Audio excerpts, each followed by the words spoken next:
Nanny Goat made a plan. She asked the youngest kid and the little bird to fetch some scissors, a needle, and some thread from her sewing basket. They went as fast as they could, and as soon as they returned, she set to work. Within seconds, she had snipped a hole in the wolf's tummy, and out jumped all the missing kids. They were a little shaken, but happy to be safe and alive. "Shush now," she whispered to them. "Quickly, fetch me the biggest stones you can carry." Taking the stones, she laid them gently inside the wolf until he was full to the top. Then she took the needle and thread and neatly sewed his tummy back together again. All this time, the wolf stayed fast asleep, snoring loudly. When the wolf woke up, he had no idea what had happened to him. He thought that the stones were the kids he had swallowed earlier. "Oh, I have a terrible tummy ache," he groaned. He tried to get up, but the stones were so heavy he could neither sit nor stand. "Oh dear, I should never have eaten those kids, and now I shall die here from my greed. Won't somebody help me?" Back at the cottage, the nanny goat and her 7 little kids were safe and warm and preparing a supper of bread and cheese. Outside, they could hear the groans of the dying wolf crying for help.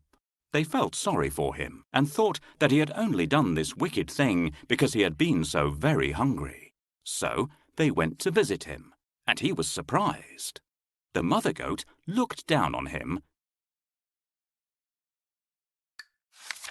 "If I take the stones away from you, will you promise never to harm any of us ever again?" "I'm sorry I did this terrible thing, but I was so very hungry," the sad wolf whimpered. "I promise that I'll never do it again as long as I live."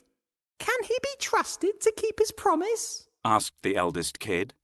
The mother goat thought hard. "We shall have to wait and see," she replied. So the nanny goat took away the stones and invited the wolf to supper.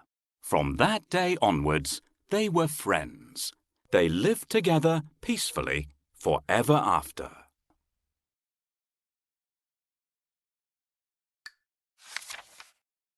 I feel guilty about what I've done. It won't happen again. Let's live in peace. "Very well.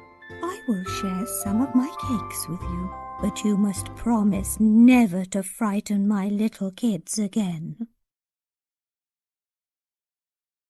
I have learned that being greedy is bad. We should all learn to live happily together without upsetting each other. I have learned that being greedy is bad. We should all learn to live happily together without upsetting each other.